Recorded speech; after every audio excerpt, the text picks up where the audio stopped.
So, yeah, it is news and working in a newsroom and the basics of this. So, again, we're looking at why we have the news in the first place. So, I think that's always a good refresher to look at the point of the content that we're putting in our news bulletins. Bit of sourcing and gathering, scripting, news reading, and basics of interviews. So, talking then, I suppose, about why we have news. If anyone wants to jump in and say why you think that we do have news content on our radio stations. Is it mandatory for radio stations with their license to have news?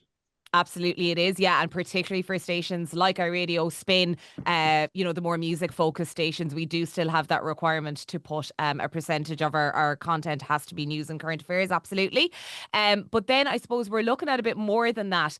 Okay, we're looking at it is stuff that impacts your listeners as well. Now, I did put together this slide before the budget when I was very hopeful that there would actually be tax changes and that we might have a few extra euro in our pocket after the budget. And as we all know, that didn't play out exactly yesterday. But again, in other years and the last few years, we definitely would have had that. So something that is actually impacting your listeners' lives. The presidential election, again, who's going to be our head of state. Energy price hikes. We hear a lot of talk about this at particularly this time of the year. Because a lot of companies, I think bar one or two, are saying, okay, our prices are going up a bit. So that's a real, hitting people in the pocket. Being a conversation starter as well, like what your listeners are actually talking about. I know a former CEO that we would have constantly used the phrase of holding up a mirror to your listeners. So you are trying to reflect what they are talking about. And again, just some very quick examples here of, Ireland doing well in different sporting events. When the World Athletics Championships were on there recently. And why am I blanking on the two people who did really well for us unexpectedly? It was the guy from Longford as well. And Kate O'Connor as well. People jump on that bandwagon. They're talking about it. And we want to reflect that as well. And again, for iRadio, I put gig announcements in because they're coming thick and fast at the moment. We know we're very Slane focused at the moment, expecting that official announcement tomorrow. So again, people chatting about it, okay? Platform and people who are important or relevant to the broadcast area. So really what I'm talking about here are the people who are elected local representatives. So right from county council level, if you have a TD in your area, or sorry, you obviously have a TD in your area, if you're lucky enough then to maybe have a minister that's in your constituency or in your broadcast area as well, that you can go to them, get them to speak to you. The likes of community activists who are doing different work in the area. And again, I'll even give the example of like certain influencers, again, who would be very relevant to an iRadio audience because our listeners are following them online. Someone like Garen Noon, just giving him an example because he is in Mayo, which is one of our broadcast counties, has a lot of followers and our listeners would follow him. And then when you take those 3 points, you're talking then about building a real connection between the radio station and the listeners, that they really feel that what you're talking about, going back to that phrase of holding a mirror up to them, that they do know that what they care about and what they feel is relevant in their lives is platformed on your station. So that is very, very important. We will have a look then, I suppose, at how we get our news. So I don't know, has anyone, sorry, I know this is going against the thing of picking someone out, but has anyone had any experience of a radio newsroom so far, or is it all kind of brand new to you at the moment? It comes down the wire. Yes, absolutely. So yeah, one way. That'd be one source. Yeah, absolutely. So just basically looking at a list here that is not exhaustive. It's not the full way of places that you would get news, but it's a fairly extensive list. So the first is your team of reporters that are actually working for you, working for your newsroom. So again, you'll see in the national stations that they have a bigger team than maybe you would have at local level, but a newsroom diary will be put together, different events that are happening in your broadcast region, or if a breaking news story happens, that you're sending a reporter out to them. I always like to flag the difference between reporters and correspondents. Reporters are kind of general news reporters. They can be covering any story that happens. Correspondents, you'll really only see at a kind of a national level, the likes of your News Talk or Bauer Media and your likes of RTE Radio, because they are experts in a particular area. So you've got your courts correspondents, your political correspondents. They're kind of the main two for radio. You'll see a lot more obviously on TV news, but there are where they differ. contacts then, like, really want to impress upon you the importance of building a good contacts list. So if you end up in the door of any radio station doing placements or whatever, or even just in your day-to-day lives, just keep people on file in the nicest way possible. So when I'm talking about getting permission to save interviewees' details, this is, I suppose, more relevant if you're regularly doing interviews for an organisation. Just check with them. Are you happy for me to keep your name and contact number and an email? You can never have too many ways of contacting people. Keep them all on file, and then just get out and about meeting people as well, because the more potential contacts you have, the easier it is to source stories in the first place. Stories will come to you from these people, but also if you know people who are good sources to speak on a story and you have a kind of a bit of a relationship built up with them, it's really good to do. We look at newspapers then. I think most of us are probably getting these online, but print editions would be delivered to the newsroom daily, so you have them as well. Then listener communication, really, I would say, important at a local level, where people who are around the area that you're broadcasting to will send maybe a text or a WhatsApp in. They might actually ring up the newsroom. What I would obviously give the caveat here is verification is very important. You might be dealing with a person who's maybe not the most reliable. You'll get a sense of that look from your own kind of people skills, but just make sure that you're verifying this. If we come to press releases, then again, just be as signed up to as many mailing lists as you can. I would say particularly, like I have a picture of it here, just a standard kind of press release from the Garda Press office. They send out details like that, different organisations. Again, though, if it's coming from a PR company and that PR company is representing a certain organisation, just bear in mind, like, read through the whole thing, okay? Don't just go with the top line that's given in the press release. You want to make sure that there's nothing a bit more interesting that they're not trying to highlight, and check through it that way. Caroline, you mentioned then the Bauer Media Newswire network news service. So this supplies most independent stations in the country. I think it's outside of RTE stations now. It's pretty much giving all of them. So stories are sent down throughout the day. I think it's a 6 a.m. to midnight service. So a really wide range of content. And again, you can rely on the reporters and correspondents that are providing this, that they have gone out, that they're verifying the story, and they're a good option for you. Social media, again, what are people of note that are relevant to your listeners? What are they saying? Where are they putting out statements directly themselves? Are they bypassing the whole idea of sending a press release and just putting a notes app message up on their Instagram or X?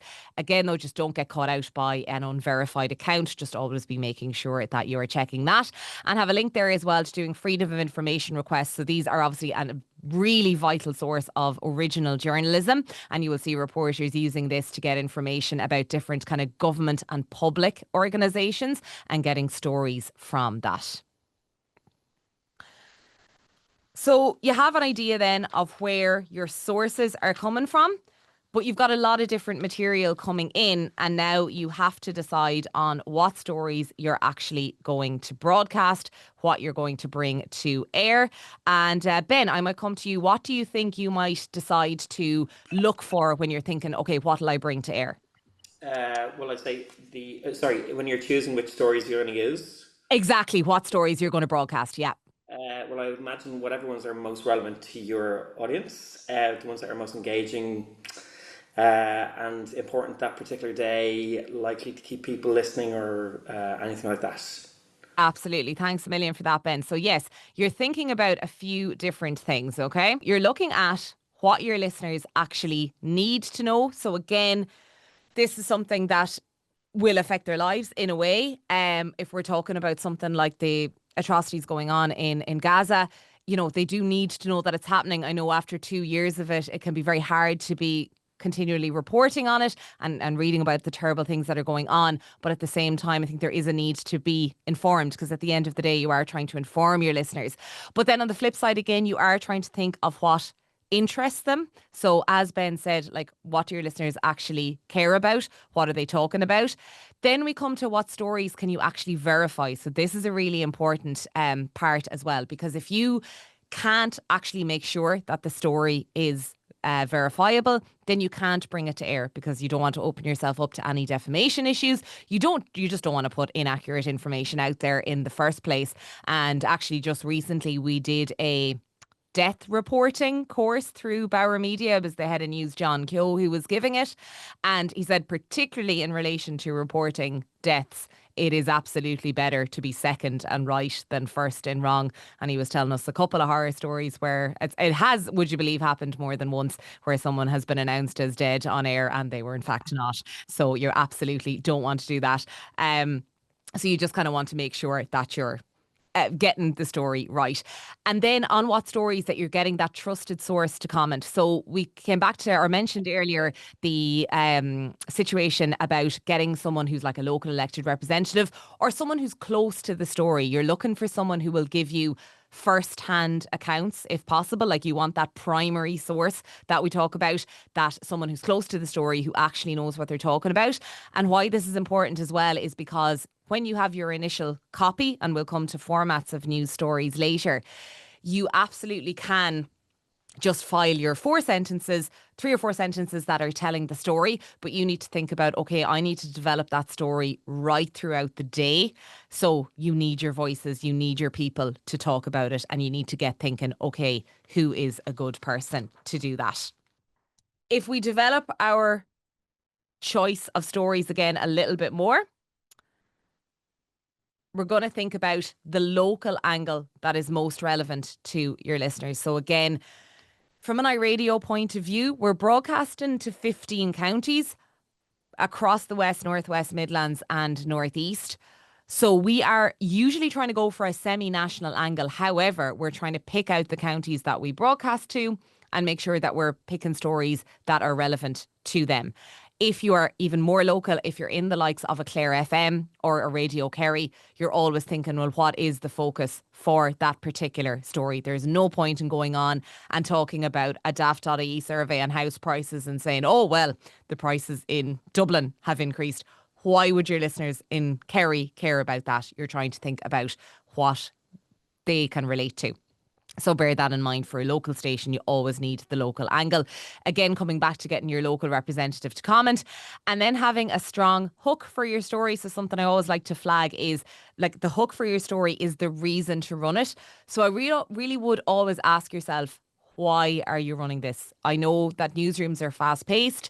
Content is fast paced. There's a lot of stuff coming at you, but where you can just maybe sit back and think, okay, do I have an actual reason for this?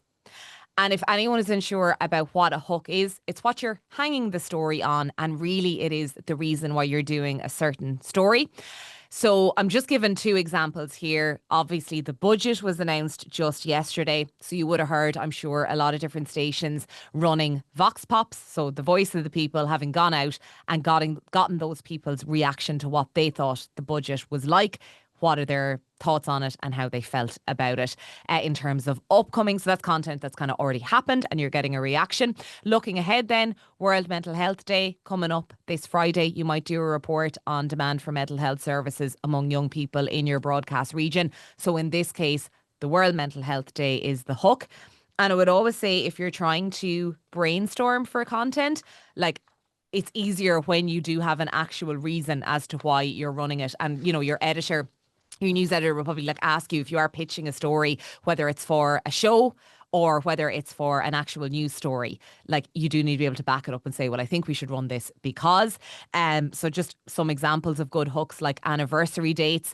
Like, again, this was just something very minor that myself and Dave did on the show today, but it was 10 years since Shane Long scored that goal against Germany, who were the world champions at the time and helping us to qualify for Euro 2016. So that's just a very light-hearted example, but keeping an eye on stuff like that and keeping note on those dates can be a good content and conversation starter. Annual events as well, like I would mention things like the National Ploughing Championships. We know everyone really gets involved in them. Stations know that it's a place where their listeners are gathering. It's just generally a good news story for most people for those 3 days of the year. So always have your diary going, whether it's a Google Doc or whatever. I'd say this as well, when gigs are announced, they're announced so far in advance, just pop it in your own calendar or whatever filing system you have for a diary. Be checking that once a week or that, just have a quick look over what's coming up, and then it just helps you be prepared, because obviously you have to deal with breaking news a lot, but there is a lot you can plan for in news as well, so do try to bear that in mind. Have we any questions so far? Anthony, any thoughts or opinions on anything? Would it sort of be like the same principle that you'd follow the same principles that you'd follow when producing for like a morning talk show or something like that? Absolutely. Yeah. I think you're still looking for, like, there's a lot of crossover between what's going on in your news bulletins, particularly on a local station, who has that mid-morning talk show. Like, a lot of the content that they're bringing to air is then reshaped to suit a news bulletin, or you'll see it for the likes of the network news service that Bauer provides. A lot of the content and interviews that Pat Kenny will run on his show are then repurposed, cut into clips and made into news stories out of those sound bites. So yes, absolutely, there is a crossover there. We were talking, you mentioned there, and Ronan, I think, about how it's mandatory for all radio stations to do a news bulletin. Are there any radio stations in the country that don't do that? Or is it literally legally? Yeah, so from the licensed stations, I'm going to guess that maybe the community radio stations don't have as strict a requirement. I'm not going to lie, I don't know for definite on that, but I'm going to say that maybe the community stations, just because obviously they don't have the same level of resources, don't have the exact same requirement. But as far as I know, there is some, like even the likes of Flirt in University of Galway, which is a fully licensed station under Commission Naman, and they do still have some news requirements. So I think, there's a real emphasis from what was the BAI and what is now Commission Naman that they do have to have that. Obviously, I'm thinking some of the maybe online stations, like I'm trying to think now. Yeah, online stations are one that are very exclusively music focused and are not maybe regulated by Commission Naman. That they don't. But even when you look at the likes of, Lyric FM, which is primarily classical and easy listening music, they still have their bulletins. So yes, it is very much a requirement. So then we're going to move on to our basic scripting. So I suppose I would like you to pay attention to some of the basics that are in here, because you're going to be working on a press release that has come from the Garda Press Office, and it's going to be your job to just try and shape it into a news story that you think would be good for news. I am working from the basics of working from a press release here. That's kind of the template I'm going from. The idea is that you have a lot of information before you and you're trying to distill it and make it accessible to your listener. Obviously, if you've gone out, if it's a report, or if you're gone out to a breaking news story, the same principles still apply. You're trying to pick what is the most important information in the story. So if it is, for example, that there has been a fatal car accident, you are leading with the fact that someone has died in a car accident. Like, that is the story, and that is what happened. So, the old cliche of if it bleeds, it leads. Yeah, if there has been a death, if someone has died, that's like the top line of the story in whatever the incident is. You're looking then at how you actually go about taking that information, which may be written down and written for a reader who can go back over it and review it. You're thinking, okay, well, how can you share that as clearly as possible so that a listener who's just driving along in the car will pick it up? And this is where the use of simple language comes in. So you're trying to avoid any kind of jargon, technical terms, or if you do have to use a technical term, at least explain what it is. So you really are, I would say, if you can't explain a story to like a 10-year-old, then you probably don't understand it, and you just need to rework it and see if you can shape it in that way that they would understand it. And really question yourself on it as well. Like, sometimes stuff will come up and I'm like, oh, do I actually know what that word means? Am I using it in the right way? Just always be checking yourself on that.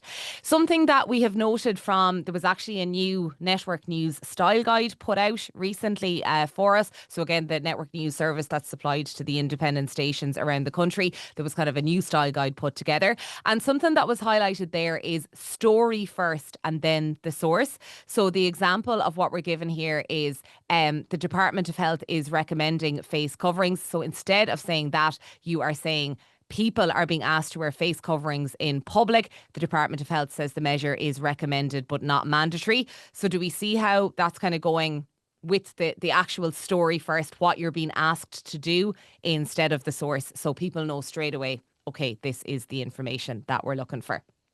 So again, when writing for radio news, just to remind you, and I think we can all forget it because you're reading your story from a screen. If you're using a news reading system called Burley, you will know that it is on a computer screen. I know I was chatting to some Learning Waves journalism graduate programme participants earlier, and a couple of them were saying they are still printing out their bulletins and again reading it off a sheet. But you need to remember that the listener cannot see that. They cannot see what you're reading. They can only hear what you're saying. They've no option to go back over it, and they might not be back around in the next hour to hear it, or they mightn't care enough to go and find out. So you just want to make sure that you're engaging there with them on the first go. The term conversational, so this is one I actually often give an example of, is when new newsreaders come in and I'm telling them about writing the weather.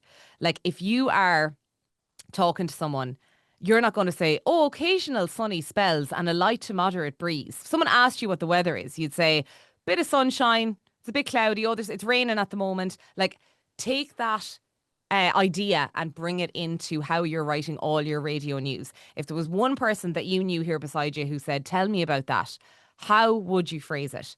And then use that as your starting point, build from there. And if you need to maybe formalise it a little bit, you can. I like to give a couple of recommendations here of stuff, of news that I kind of like to check out every so often and give that real example of conversational. BBC Radio 1 Newsbeat. I just find their news is great. Obviously, it's tailored to a younger audience, but it's very conversational and they fly through it in a good way. It's just a quick update, but you feel you are like informed by it, and they get a lot of content into the space of about 2 minutes for their half-hourly bulletins. They do extended bulletins and more packages within that. I think it's at 12:45 and 5:45, but you'll get them on Listen Back anyway. So they're just really good. And also I like to recommend the News for the Kids, RTE News Today, because I think like those reporters are really talented. So I always like to give them a shout out of how they take a story and bring it for that younger audience. One thing I'll highlight here, and it's because that you'll be working on a Garda press release as we go on. No Garda speak. I don't know if any of you are familiar with press releases that Gardaí send out, but like a house is a residential property. They're talking about males and females or a youth. And that's all fine when they need to be very by the book and it's, very legalese or Garda speak. You don't want that in your script. Like, so for example, you're not saying something is a firearm, you're saying it's a gun, because it is. I don't know, you generally wouldn't refer to it as a firearm in regular conversation. And then the final point on this is your station style then. So I mentioned the network news style guide that was recently worked on and circulated to us. We take that, and obviously when we're filing content that is meant for the wire, we're going to follow those rules. And look, there's a lot of crossover between most style guides anyway. But I do want you to bear in mind that every station has its own style as well. Whether or not they have a formalised style guide, they do have their own way of doing things. So you might find that some of this, hopefully a lot of it, what I'm telling you this evening, is still applicable whatever station you go into. But you'll always have those tweaks. You shouldn't hear the exact same script on the likes of, as I said, a Galway Bay FM or a Clare FM as you do on iRadio. If we're doing our jobs right, we should have tweaked it a little bit and just put our own kind of little individual stamp on it. And again, I suppose the two most different examples I could give here is that an iRadio script would be very different to RTE Radio 1 because they're going to have just that slightly more formal style, and they are trying to go for an older audience as well.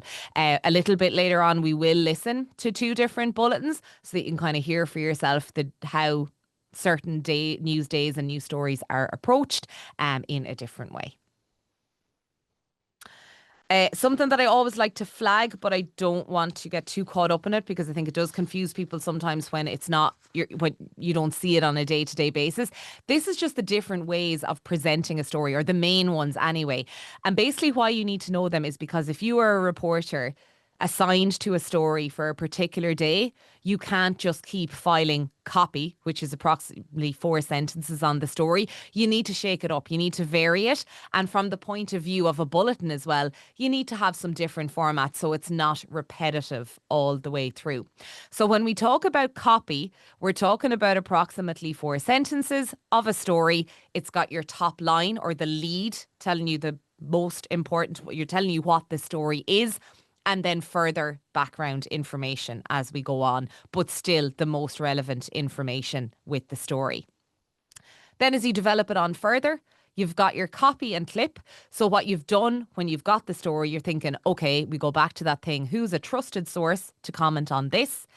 You might go to them directly and say, okay, can I get you just for a couple of sound bites on this, by which they'll know, okay, you just want maybe a 2-minute chat with them and you're going to cut a few quick clips from that.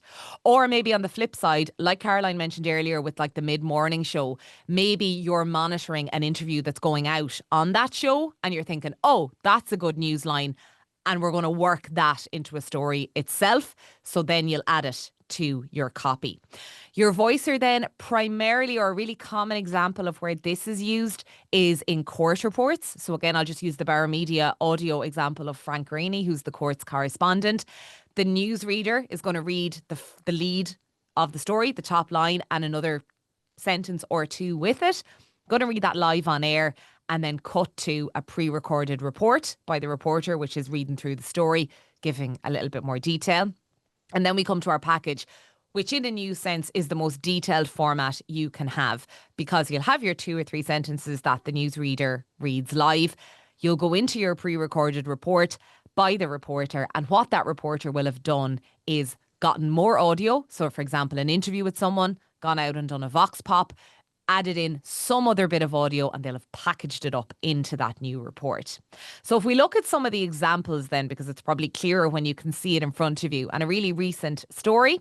If we look at when Jim Gavin announced on Sunday night, at a very inconvenient time for people who wanted to go to bed and try to get to a good start on the week, that he was pulling out of the race, we had this, the Network News Service had this filed for 11 o'clock. So I'll just drag your attention to the slug here. It's like the filing system for the story. So we know it was filed for 23 or 11 o'clock because we're working in the 24-hour clock. The UPD just means it's an update. So basically they would have sent down what's called a snap. So a snap is used for breaking news, and it's literally, it'll come down the wire. It'll be one line, often used actually when a celebrity has died or something like that. It'll be just X person has died and we've no other information, but here's what you have for now. So this was telling you, okay, we're actually giving you an update. The topic is president. This is just an additional piece of information which isn't in every slug, but this is just telling you, okay, this is the lead, because it's obviously such a massive story. We're just flagging it with you that it is a lead story. The format is our copy. So again, we've got our 4 sentences here, and the journalist's initials are COD, who's Cliona O'Dwyer. And the idea of that is obviously if different journalists are working on a story throughout the day and adding to it, that you just kind of add in your own initials, and also that if there was ever any issue with anything that was filed to the network, that you would know that had happened. So here we see, okay, the top line, this is what has happened. Jim Gavin has announced he's pulling out of the presidential election race. That is the story, and that was said in the top line. Then we go into lines from his statement. So this is actually a good way to point out, because I see it a lot of time when people are starting out in radio news. They will take a written statement or a written story and they'll put a direct quote, because that's what you do for like print or online. In radio, you're not really doing that unless it's really, really short. You are always kind of paraphrasing what a person said in there. So again, you're recounting this story to someone and you're paraphrasing it. So he's saying, he's withdrawing with immediate effect after recent days gave him cause to reflect. He's thought long and hard about the impact on his family and all that. And he says he always knew the campaign would be robust and challenging. So because that copy had to be got out so quickly, and also at 11 o'clock on Sunday night, or 10:30 or 11:15, whatever it was, we knew that it was obviously linked to the controversy over the tenant. But at that stage, when he didn't say it in his statement, you just kind of had to go with the statement for the moment and give that information. But as we saw, or as we will see now with the different formats, we'll see how it was kind of covered in different ways. We'll jump then to the following morning, Monday morning. And this was an alternative top line. So again, by the time we got to 10 o'clock on Monday morning, we knew that Jim Gavin had dropped out. It had been running since the previous night, so we needed to shake it up a bit. So in this case, Billy Kelleher had given an interview to Red FM, which is part of the Bauer network. So they've filed that content to it. And he was saying, oh, well, you know, Fianna Fáil didn't properly vet Jim Gavin. So that was the top line here, accusing them of not doing due diligence. Our background information now is telling us here that he did, that it's over the allegations of owing that former tenant more than €3,000. It's giving us more background as well that he actually beat Billy Kelleher to become the Fianna Fáil election candidate. And obviously now that just reminds the listener, okay, well, that's why we're hearing from Billy Kelleher on this, because he beat Billy Kelleher. This is a relevant person. And we have the clip from Billy Kelleher. I probably need to take a tally on how many times I'm saying Billy Kelleher here. This is our lead into the clip as well. This will paraphrase what is said in the clip, what you should avoid with your lead in. And sometimes like it catches me out as well. Don't just say in the lead in what he says in the clip. You need to paraphrase it without actually repeating. So ideally, because I can't remember exactly how this clip starts, but it shouldn't start with Billy Kelleher saying, well, I feel sorry for what's been done to Jim Gavin, because I've just said that in the lead in. So really try to avoid that. It catches everyone out at some time. I'm going to play this clip, just hopefully you can hear it, just as an example of a soundbite. So hopefully you can. Well, look, every decision has a consequence, but in this context, it's very serious. I mean, we have a person who was put forward as the Fianna Fáil nominee. Clearly, there wasn't enough preparatory work done for the candidate. And you have to feel very sorry for an individual. I mean, what was done to Jim Gavin in terms of trusting him into this position of what is a very difficult campaign, in my view, was completely unacceptable. Okay, so could we hear that okay? Yeah, perfect. Okay, so that's a good example of just a soundbite. That was taken from a longer interview done on Red FM. So he would have had more clips. More clips would have been cut from that and would have been filed during the day. It's just a good example as well of a nice length for a soundbite. Generally, again, for network news, you're talking about between 10 and 20 seconds. Can go up to 25 max. But again, just I would say between 10 and 20 is your kind of sweet spot for your soundbites. So then we move on to our voicers. So here we have, now I'm flipping timelines a little bit because this voicer actually did come down before that copy and clip, but it's an example of what Barry White would have put together. We're back to the top line of Jim Gavin pulling out of the presidential election race because again, because this was filed at 6 a.m, that was still very much the story. And we'll have a listen now to Barry's voicer. So just have a listen of how this is the report. We have the script of it here, and he's put it all together in 35 seconds. Jim Gavin says he always knew the presidential campaign would be robust and challenging. In a statement late last night, he said recent days gave him cause to reflect. He says he made a mistake which was not in keeping with his character and the standards he set himself, and he's now taking steps to address the matter. It comes after reports Mr Gavin owes a former tenant €3,300.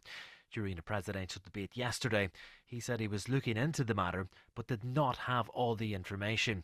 It means it's now a two-horse race between Fine Gael's Heather Humphreys and independent candidate Catherine Conley. Okay, so we have our 35 seconds there where he did get a lot of information in, giving a couple of more lines from the statement and also just reminding us that we're back to two candidates in the presidential election. And then the final example of how this story was covered in terms of all the different formats, we move on then to a package by Sean Defoe, who's the Bauer Media audio political correspondent. So we'll hear how he's actually worked 3 clips into it. So we take one from Billy Kelleher. He's also got a clip from Gary Murphy from DCU and Norma Foley as well. So he's got a lot in and he's got 1 minute and 13 seconds of content out of it. Jim Gavin quitting the race with less than 3 weeks to go is a disaster outcome for Fianna Fáil, with his one-time rival, MEP Billy Kelleher, saying the selection process needs to be examined. You can't just pick somebody out, tell them what you're going to do for them, and then halfway through find that they're either not prepared or the pressure of the campaign itself begins to wear them down. Micheál Martin is copying plenty of criticism for bringing Gavin in as the party's celebrity candidate, only for this controversy around overpayments from a former tenant to be the straw that broke the camel's back. Politics lecturer Gary Murphy from DCU says Martin's leadership is under question. I think Micheál Martin just made a mistake.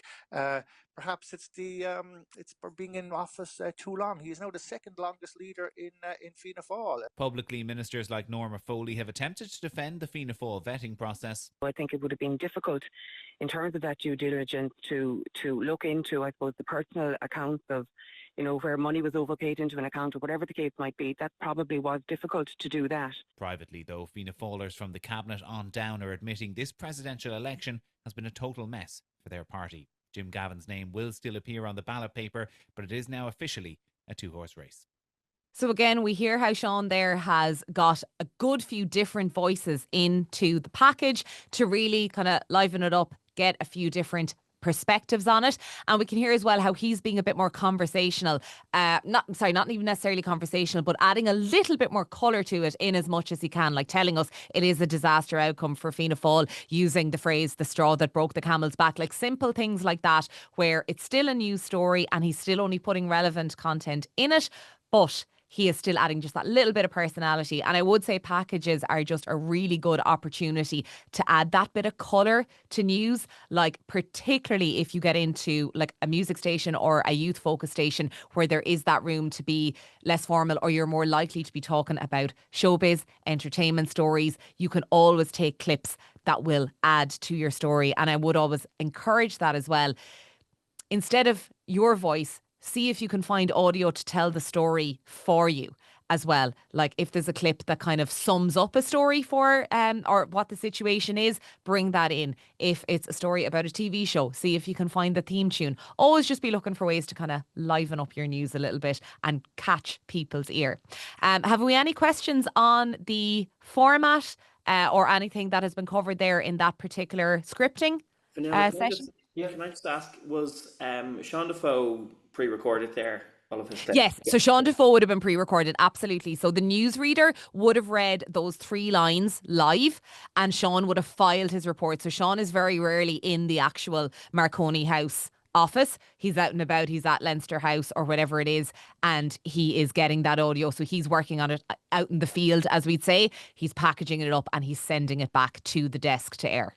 Is there an emphasis on the shorter the better? Like, is he actively trying to, speed up his delivery without losing, the essence or the information? I would say yes. And even actually, it's something I should have pointed out there. You even would have heard that the clips or sound bites that were included were cut down as well. So there definitely wasn't as much Billy Kelleher as there was in the copy-in clip. It was much shorter. So that is a real challenge. Can you cut it down? But yes, I think we can appreciate the way we've all gone with attention spans. Like when I started out in news 14 years ago, it wasn't unusual to get maybe over a 1:30 or a 1:45-minute package. That's really not the case anymore. You're probably talking max a minute. And obviously this is just such a big and important story that we went up to 1:13. But generally you're probably talking about a minute for a package, 30 to 40 seconds for a voicer generally. So yeah, time is really of the essence.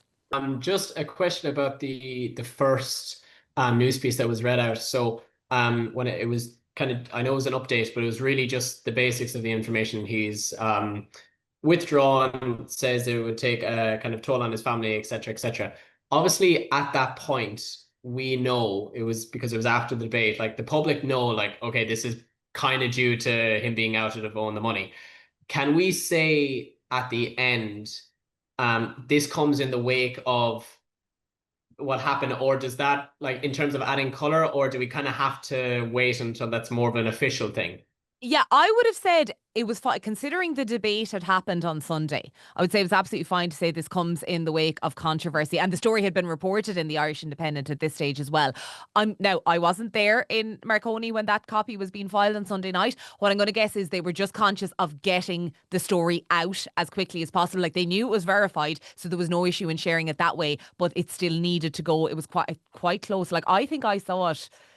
I don't know exactly what time the statement was posted, but I know it was coming close to the 11 o'clock bulletin. So I think probably what the easiest thing to do at that point was to read over the statement and just get those lines out as quickly as possible. And then by the time, so they would have had one more bulletin at midnight, and then you were into, okay, the following morning's content. So you had a bit more time then to just catch up on those allegations, see what they were, just making sure you were getting them accurate. So yes, like you said, I would say it was fine to say this comes in the wake of controversy that's broken out. But again, probably the call was just get the statement out and get the actual facts to air.